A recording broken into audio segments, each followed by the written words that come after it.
Okay.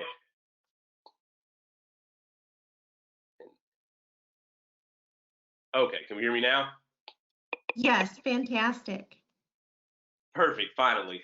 Sorry about that. Just want to thank you so much for having me today. Really appreciate what everybody's doing over there, especially as we deal with such uncertain times. And I think about the fact that I have personally even been using the library a whole lot more in this pandemic. But your work, I know it is increasingly difficult, but you're still making it happen. So Sherry, I want to thank you so much for the introduction. Also want to thank Plumer for the invite to be able to participate in the virtual conference today. And I also want to take a second to thank Plumer for his activity in serving on the statewide complete count committee for the census this year.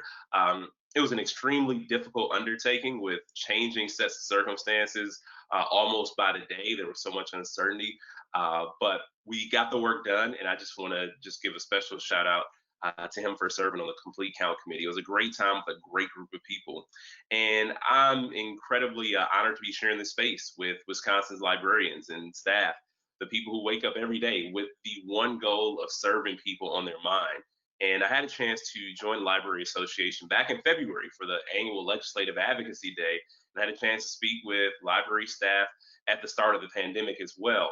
And the importance of libraries in our communities can't be understated. We all know it, but it's important that we make sure that other people realize that libraries contribute in so many ways to our communities, to this entire state, be it the public libraries, college, university libraries, school libraries, or specialty libraries. And librarians help make information more accessible, and they can help foster more aware and engaged citizens. And libraries also serve as many of them also serve as early vote locations, which was a critical need that we had, especially this year.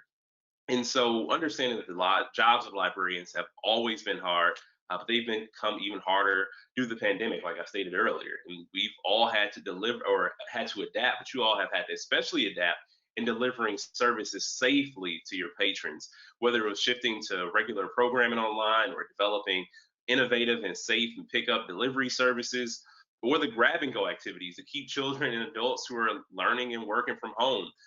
You've met the need, and I just can't express how much I personally appreciate the services that are offered. And I know the governor feels the same way. So, to everybody who's working on the front lines to continue to serve people through these challenges, and those who are continuing to find new ways and share that information, and those who are continuing to innovate and keeping our families and our kids and our communities all learning, I thank you so much. And understand that the work that you do has always been appreciated. It's definitely been appreciated by this administration. We want to be there to support. We want to be there to help. We want to be there to strengthen your operations, but especially now by everybody in our state. And the sacrifices that you continue to make have not gone unnoticed. And I am looking forward to the day when we get to the end of this pandemic. I hope that libraries start to stock more information with factual information about infectious diseases and also about democracy, because there are a lot of people, as we see on social media, who could still use a lesson in both of those issue areas and both of those avenues.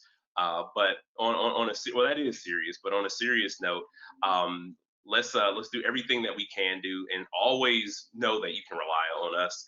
You can rely on our administration. You can especially rely on my office. I don't just want to be a partner with the libraries. I want to be a champion for the libraries as someone who regularly patronizes the library.